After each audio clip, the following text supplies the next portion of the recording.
এটা তোলার মতন উপযুক্ত আর কি। আচ্ছা, যেগুলো তোলার মতন হয়নি, যেমন এই যে এটা এখনো পরিপক্ক হয়নি আর কি। পরিপক্ক হয়নি। আচ্ছা, লালটাই তো বিশেষ করে এই যে লালটা যেটা দেখছি এটা হ্যাঁ, দেখাও হ্যাঁ। তো। এই যে এটা তো আপনার মানে আমি যেহেতু এটা আমি নিজেও ব্যক্তিগতভাবে এই ফলটা খেতে পছন্দ করি আর কি। লালটাই তো বেশি চলে আর কি। হ্যাঁ, এই পাইকে উঠলে ভালো চলে, হাফ আচ্ছা। পাইকে যাবে হাফ কাঁচা থাকবে, এরকম হলে ভালো হয়। হুম, হুম। ওটা একেবারে ঝরে যায় না, বিক্রি করার জন্য সুবিধা হয়। তো এটা কয় মাসের ফসল, বা এটা রোপণ করছেন কতদিন হলো এটা? আমি এটা রোপণ করেছি বৈশাখ মাসের শেষে। বৈশাখের শেষে। শেষে আচ্ছা, তা তার মানে এই গাছ এতটুকু হওয়ার পর থেকে ফল ধরে। এতটুকুর পর থেকে ফল ধরে। কৃষি ও কৃষকের কথা জানতে দর্শক আমি এই মুহূর্তে উপস্থিত আছি একটি মাঠের মধ্যে, এবং আমার সামনে অর্থাৎ চমৎকার একটি সবজি আমরা দেখতে পাচ্ছি। আমরা সাধারণত পুঁইশাক কিন্তু খেয়ে থাকি এবং পুঁইশাক ফলও কিন্তু খেয়ে থাকি, কিন্তু পুঁইশাকের ফল আসলে কেমন টেস্ট এবং কেমন স্বাদ হয় সেটা কিন্তু বলার অপেক্ষা রাখে না। তো সেই কৃষক অর্থাৎ যে প্রান্তিক একজন কৃষক, তিনি একজন সফল কৃষক হিসেবে দাবি করব, এবং তার জমিতে কিন্তু আমি যেহেতু দাঁড়িয়ে কথা বলছি, এবং তার জমিতে যে এই যে পুঁইশাক অর্থাৎ ফলনগুলো, আপনার ফলগুলো আমরা একটু দেখাই, যেহেতু এখন পুঁইশাকের একটা ফল মৌসুম। আমরা সাধারণত কিন্তু এই ফল খাই নিয়ে এমন কিন্তু মানুষ কিন্তু খুবই কম কিন্তু আমরা দেখে থাকি। তো তার এই যে বিস্তীর্ণ জোড়া যে মাঠ অর্থাৎ তার জমি, এই জমিতে কিন্তু পুরাটাই কিন্তু এই পুঁইশাক কিন্তু তার রোপণ করা আছে, এবং এখান থেকে কিন্তু প্রতিদিন কিন্তু এই যে পুঁই শাকের পাশাপাশি তার এই যে ফল, এই ফল বিক্রি করে তিনি কিন্তু এখন লাভবান হচ্ছে বেশি করে আর কি। তো আপনাদের যেহেতু ক্যামেরাতে একটু দেখাচ্ছি, এবং এই যে ফল, তিনি এই ফল আবাদ করে কিন্তু তিনি বেশ কিন্তু আলোড়ন সৃষ্টি করেছেন। তো দর্শক আমি এই মুহূর্তে উপস্থিত আছি কুষ্টিয়া আবদালপুর ইউনিয়নে পেয়ারপুর গ্রামে, এবং পেয়ারপুর গ্রামের প্রান্তিক চাষি, তার সাথে কথা বলবো এবং তার নাম একটু তার কাছ থেকে একটু জানার জন্য চেষ্টা করবো। তো আমি সেই প্রান্তিক কৃষকের পাশে এবার উপস্থিত আছি এবং কৃষকের সাথে কথা বলবো। প্রথমে আপনার নামটা বলবেন। আমার নাম মোহাম্মদ আন্টু আলী। আন্টু আলী।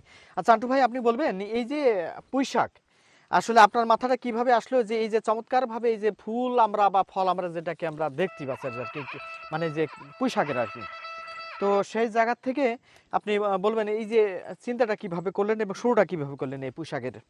আসলে এই চাষটা তো আমাদের এলাকায় হয় না, হয় দক্ষিণ এলাকায়। আমাদের এলাকার লোক এটা বোঝেও না ভালো, তাই আমার ওই এলাকায় আত্মীয় আছে, ওখান থেকে বীজ সংগ্রহ করি আমি এখানে নিয়ে এসে এখানে রোপণ করি। মাশাআল্লাহ, আমার খুব সুন্দর একটা পরিবেশে ফল ফুটেছে, অনেক লাভের একটা খ্যাত। আমি এখনও বেশি, এখনও তুলছি ওখানে, হ্যাঁ। সমস্যা নেই, সকালেও বেশি বিক্রি করে আসছি। আচ্ছা অনেক লাভের একটা খাত, খুব ভালো একটা মানে পছন্দনীয় ফসল। আচ্ছা অনেক উন্নতি হয় এতে। আচ্ছা, পুঁইশাক তো সাধারণত দুই ধরনের ভাবে আমরা যতটুকু চাষ করা যায়, একটা হচ্ছে বান সিস্টেম আর একটা হচ্ছে মাটির সাথে। মাটির তা সাথে। আপনি তো দেখছেন এটা তো পুরাটাই হচ্ছে বান সিস্টেম আর কি। তো এখন কথা হলো যে এই যে ফল ধরাটা আসলে এটাকে আপনার মানে ইচ্ছা ছিল নাকি? আমরা সাধারণত পুঁইশাকও কিন্তু খেয়ে থাকি এবং বাজারে কিন্তু দেখে থাকি আর কি। তো এই যে আপনার তো দুইটাই আমরা দেখতে পাচ্ছি, এখন তো মনে হচ্ছে পাতা এখান থেকে বা পুঁইশাক তো মনে হয় সংগ্রহ করার আর নাই মনে হয়, পুরোটাই এখন এই যে ফল সংগ্রহ আর কি। ফল সংগ্রহ। তো আপনার উদ্দেশ্যটা কি ফলটা সংগ্রহ করা নাকি? হ্যাঁ, আমরা ফলটা সংগ্রহ করার উদ্দেশ্যে এটা করা। এটা মূলত ডুগা বিক্রি করার জন্য নয়।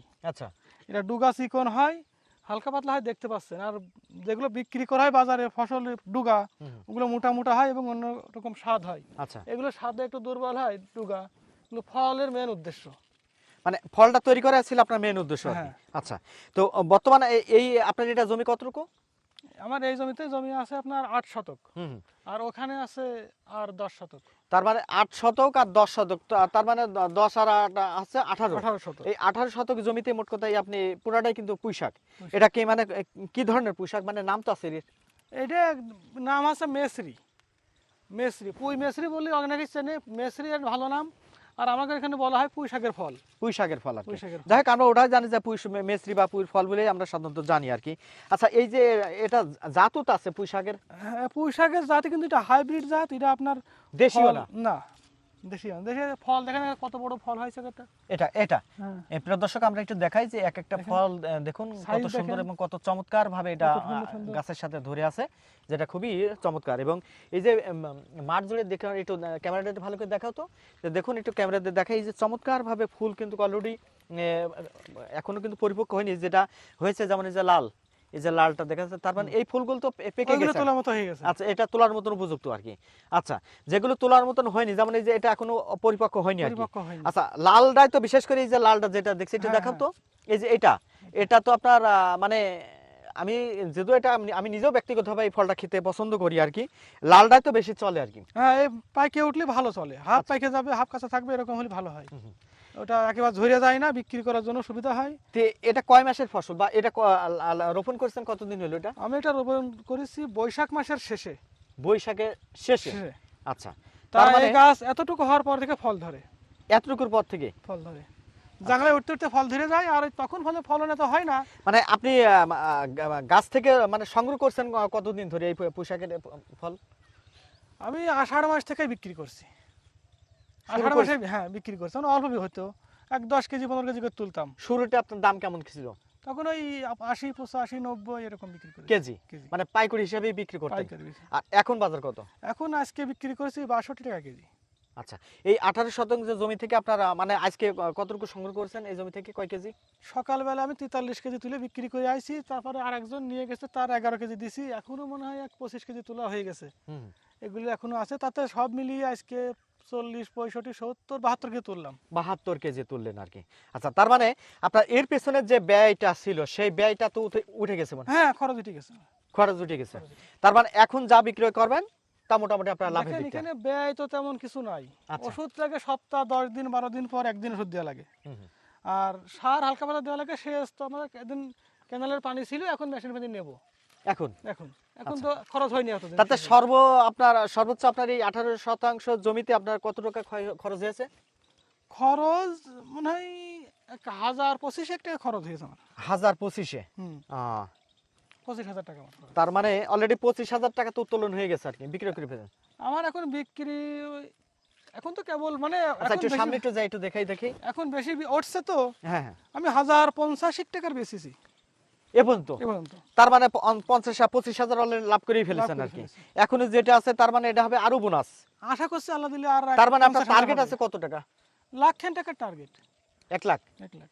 তার মানে 1 লাখ টাকা তো হবে আর কি, যেহেতু 25,000 টাকা অলরেডি এখন লাভ আজ আছে। যে তুলা তুলছি, এই বাংলা তুলতে 15,000 হবে না, এই ধরাই। মানে এই যে অবস্থায় আছে, হ্যাঁ। মানে এখনো যে অবস্থায় আছে সেটা যদি তোলেন তাও প্রায় 15,000 টাকা। 15,000 আচ্ছা, প্রিয় দর্শক, আমরা সরাসরি প্রান্তিক কৃষকের কথা শুনছিলাম এবং সফল একজন কৃষক যিনি পুঁই শাক চাষ করে অলরেডি তাক লাগিয়েছেন, এবং আমরা যতটুকু জানি যে তিনি এই যে পিয়ারপুর গ্রামের যেহেতু একজন গর্বিত কৃষক, পাশাপাশি তিনি এই ফল কিন্তু তিনিই একমাত্র, এবং সাধারণত মানুষের কাছ থেকে আমরা যতটুকু শুনেছি যে তিনিই একমাত্র এই পুঁই শাকের আবাদ করে, এবং রীতিমতো তিনি সব মানুষকে অবাক করে দিয়েছেন যে এত সুন্দরভাবে পুঁই শাক আবাদ করে, বিশেষ করে এই পুঁই শাকের যে ফল, অর্থাৎ ফল যে এত সুন্দরভাবে ধরে, আসলে সেটা কিন্তু নজির সৃষ্টি কিন্তু এই আন্টু সাহেবই কিন্তু কৃষকই কিন্তু করেছেন। তো সেটা কিন্তু আমরা তার যে ফসলের যে মাঠ, সেই মাঠ থেকে কিন্তু আমরা সরাসরি যেহেতু আপনাদের তার কথাগুলো শোনার জন্য, এবং তার যে চিত্র, তার যে ফসলের যে অবস্থানটা, সেটাও কিন্তু আপনাদের সরাসরি দেখাচ্ছেন। তো সব মিলে আপনি বলতে চাচ্ছেন যে এই ফসল মোটামুটি একটা লাভজনক ফসল আর কি। লাভজনক ফসল। আচ্ছা, আপনার জানা মতে এই পুঁই শাকের ফসল তো আর কেউ বোধহয় আবাদ করেনি আমাদের এখানে আমি প্রথম করছি। প্রথম, মানে আপনার এই গ্রামের ভিতর থেকে, মানে পিয়ারপুর থেকে হ্যাঁ, আমরাও আশপাশে যেহেতু তো শুনে আবাদ হয় আসছি না। আর কি। আচ্ছা, যাই হোক আর কি।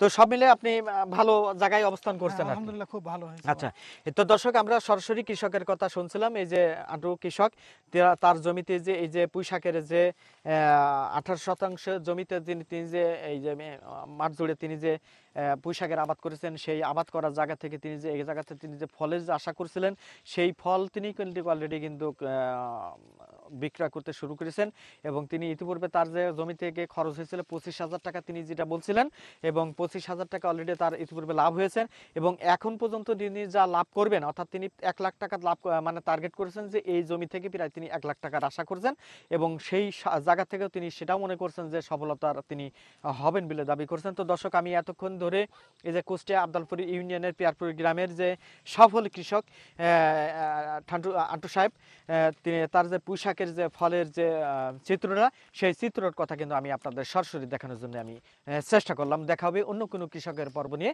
সে পর্যন্ত সবাই ভালো থাকবেন, সুস্থ থাকবেন এবং নিরাপদে থাকবেন। ধন্যবাদ সবাইকে।